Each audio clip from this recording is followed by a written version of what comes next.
All right, hello everyone. I am here with the Week 2 recap of the Multicast Pokemon League. I am Cole, the coach of the Sacramento Slow Kings, and this week I'm actually joined by someone else. Keegan, go ahead and introduce yourself. Hey, I'm Keegan. I'm coach of the Seattle Super Onyx, and as of right now, after week 3, I'm 2-1. Awesome. So we're gonna jump right into the first game with Moon Farmer versus Asian Mission, or Tom versus Conrad, or the Toronto Blue Jays versus the Los Angeles Gengars. So we're gonna go ahead and start that one right now. And we see the Excadrill lead against the Dragonite for the Asian Mission here and switch into a Suicune shortly after that tanks an Earthquake pretty well. Now, I haven't actually seen Tom not start with that Excadrill yet. I think he really likes starting off with it for the Stealth Rock Rapid Spin. But obviously the Dragonite can't do those things, so he'll just switch that out. Doesn't want to take that Earthquake. We do see the Suicune switch out after the Sceptile comes out, and we do see the Galvantula kind of tank this Hidden Power Fire that was meant for the Sceptile. It's getting a Suicide here, but it does get the Sticky Web off, which is definitely an important thing for the rest of this match. Mega Gardevoir replaces it and does get off Psyshock, one hit KOing that Venusaur. And the Sticky Web does affect the Excadrill here. And I don't think he expected the Focus Blast to not do enough damage here. I think he was expecting more of an offensive Excadrill, which is why he used the Focus Blast there. Yeah, rather than switch out expecting the Iron Head, definitely. We do see the Dragonite one-hit KO the Manectric here after it switches in. Not the best switch in there, and the Earthquake does take out the Gardevoir here as well. Now we do see the Intimidate Salamence come out. We're not sure if it's the tanky setup yet or not, but he is going to defog to get rid of the Sticky Web from underneath his team there. The Milotic is going to get that competitive boost from the defog though here. Yep, and actually we get a freeze here, but it's not going to be that important because literally the next turn, even without Scald. He could have used Scalding, just unfrozen himself too, but he did just kind of choose to take his luck into consideration and use that Calm Mind anyway. He does end up switching it out for the Salamence though.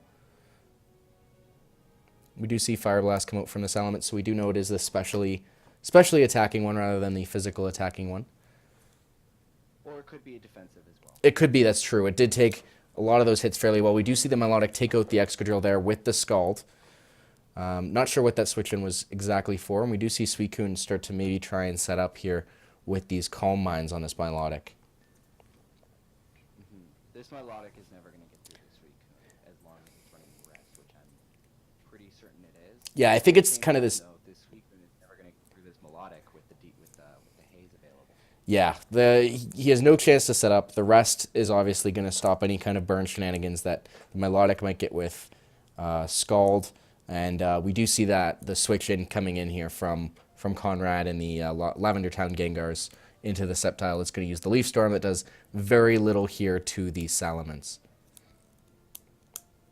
Yeah, and the surprising thing here is that Conrad has already seen the Fire Blast come out.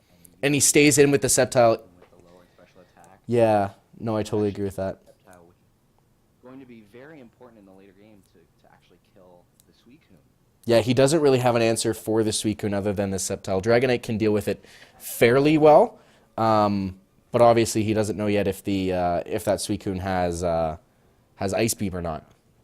Yeah. And interestingly enough, based on this roar, I don't think it actually is running Ice Beam. It can't. We've seen Calm Mind, Rest. Yeah.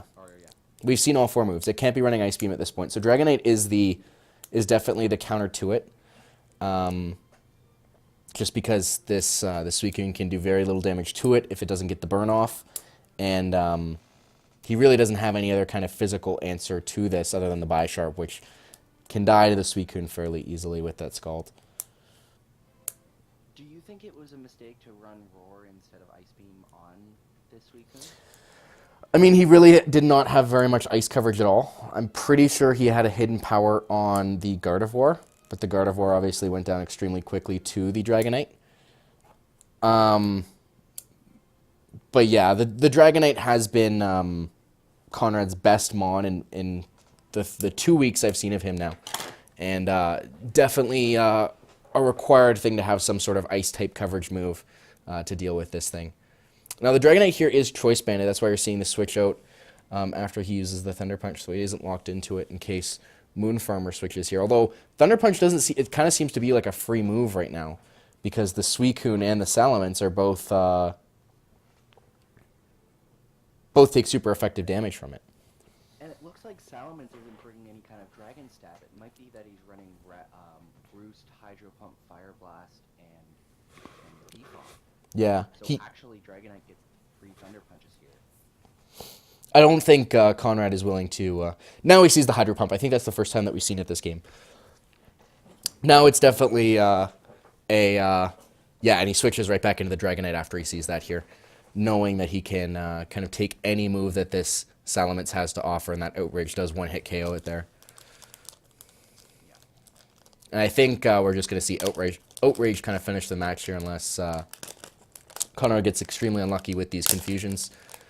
Does get unlucky there, but even still, 2 Outrages does end it if he ever does snap out of this confusion. He can just switch it out too, or... I guess the question here is just how much differential is he going to get out of this game? Is he going to have 3 or 2? True. Basically, how many people can Suicune bring down? I don't think the Suicune can take down either this Milotic or this Dragonite, though. Yeah, but if he gets a roar into a Bisharp and Conrad keeps the Bisharp in, that might be enough to stop it. That's fair. That's definitely true. I'm not sure why Conrad isn't just switching into the Dragonite here. Maybe he's scared of a Scald Burn hurting his chances of being able to take out this Suicune. Well, theoretically, based on like PP and things, I think Melodic does have the advantage over the Suicune, despite pressure. Just because Haze has like 48. That's true. That's true. And here comes out the Bisharp. Doesn't switch out the Bisharp. The Scald does burn it here too, which is going to hurt that Bisharp quite a bit. We're probably just going to see a rest up by Suicune here. Knockoff does knock off the leftovers though, which is good. Obviously, if the burn didn't happen there, obviously Bisharp would have killed the Suicune there. And now we do see the switching into the Dragonite while the Suicune is asleep. Probably just going to 2-hit KO this with the Outrage here. Yeah. All right, so that was a good first game of the week there. Actually, it was the last game of the week. That was kind of the one that was holding us up a little bit. That's all right. We are going to switch over to the Colorado Ampharos, Neil's team, versus the Celadon Shuckle, which is Alexis's team. And we're going to start that match right now here. We do see the Swampert lead for the Colorado Ampharos versus that Mega Aggron for Alexis's team here. Scald not going to do very much to that Aggron, but the burn is going to definitely hurt it while the Stealth Rocks come up. And very similar to Tom's Excadrill, it seems like Alexis is very consistently bringing out this Aggron first turn as well. Definitely not a bad idea though. It doesn't really have super hard checks just because of filter. Doesn't really take huge damage from anything, so it is definitely a safe mon to start off with, even if they see it coming. Although, actually, I don't think the Stealth Rocks are very important against the Ampharos' team here, because there's not a single one with a weakness to it. That's true. And 100% true here. Resistance. That's definitely true here. You see, yeah, Gengar is really the only one. Gengar and Blissey, I guess, are really the only ones that are going to take a sizable amount of damage. Yeah. Even the 12.5%. The Earthquake here is definitely a mistake. Maybe he predicted a switch in. I'm not entirely, or she predicted a switch in there. Not entirely sure. Blissey does come out here. Takes that physical damage actually fairly well. Must be a defensive Blissey here rather than going for the full specially defensive set. I'm kind of... Possible? Sorry, go ahead. I think also Zygarde could also not be built towards physical. He might be using Zygarde as a special wall, because we don't really see any other special walls. That's true. I am kind of surprised that Alexis does choose to stay in here with this Togekiss and try and set up this nasty plot on this Blissey that's obviously just naturally the greatest special defense wall in the game, second to maybe Chansey with an Eviolite. It doesn't, like, the Roost is going to help it stay alive for longer, but eventually the Toxic is just going to be able to take out its entire health, and this Togekiss isn't going to be able to do anything to it. I think the very, like, at this point, you should see that, okay, I'm at basically full health, well, now not. but I'm losing increasingly more health per turn from this toxic. I really need to get out of here. Yeah, and we do see it drop to that toxic right there as well. She was hoping was for a lucky flinch. It's very possible, but she would have needed like 5 flinches in a row to take out that Blissey. It's true. And you can't flinch or protect. So I'm actually wondering how much Alexis actually brought for this Blissey, because even with the Mega Egg run here, because of the burn, it's really not doing a whole lot of damage. no, that Scald definitely hurt Alexis here. I'm surprised that there wasn't a superpower maybe on the Azumarill that may have been able to do something to this Blissey here. Superpower actually does seem to affect a lot of Colorado Ampharos' team here with the Blissey, the Steelix, the Magnezone, the Tyranitar. Obviously, he does have that Gengar switch in, but a fighting type coverage would have been very, very good for Alexis here. We do see the Entei drop to the Toxic, and the Stealth Rock come out for the... That's very true. The Blissey is dead now, though, so the biggest target for it, I guess, is gone. Leaf Storm does take out the Swampert here, so it is 4-2 now. We might see... we obviously can't see a Belly Drum set coming out here for the Azumarill. The Aqua Jet does not take out the Tyranitar. Kind of surprisingly a little bit here, actually. We do see the Aqua Jet again take it out. It is most likely going to die to Sandstorm damage here, though, yeah. It does. And now we see the Zygarde come out. Sandstorm damage, you're going to get a 50% water type effectiveness, right? That's true. Or no? I don't think that's the case, actually. I think that's just with Sunny Day. The Earthquake does take out the Zygarde here to finish off the battle for the Colorado Ampharos. And next, let's move on to... Sorry? And they get the nice 3-0. Yeah, Decent differential for the week. definitely. I think that's their first win as well, so good on the Colorado Ampharos. We are going to switch to my match now here with Seven Rooper, or Eric of the Portland Self-Destruct. And we're going to go ahead and start that one off here now. I was expecting the Aerodactyl lead here, which is why I do have the Protect on the Mega Diancie.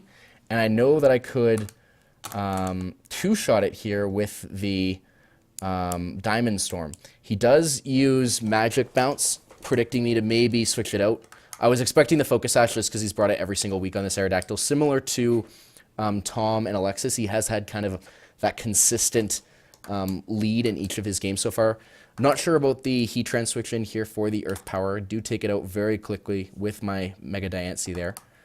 I don't think he was expecting the Earth Power. That's very possible. Switch in here for the Poison Steel immunity with the Jirachi. I Iron Head the Starmie. I think I can stay in here, though, on the Starmie, just because this Iron Head is doing quite a bit. I would have thought that I would have outspeeded it, but I didn't here. The Starmie was definitely speed invested. I unfortunately switch into this Hydro Pump here, too, on the Thundurus, which does take it out right away, unfortunately. I didn't have really... Process when you made that. I didn't want to take the Hydro Pump with my Jirachi because I knew it was going to be necessary to take out the Clefable. I didn't have really anything else left that the Thundurus really needed to deal with because the Aerodactyl and the Starmie were done. So I figured it was kind of the safest switch in. Just kind of in terms of I don't need it kind of thing. And let's just pause right here just so we can catch up a little bit and go back to turn 11 here. Anyway, I'll tell you when to resume again here. Basically, I probably should have switched into the Dragalge just because the Dragalge was specially defensively invested. It was going to tank a water type attack much better than a Thundurus would have. I didn't know that the Hydro Pump was going to kill the Thundurus, and also I was scared of the Psy Shock coming out from the Starmie and just one hit killing my Dragalge, which is kind of a more important mon for me at that point. So anyway, we are going to resume here again.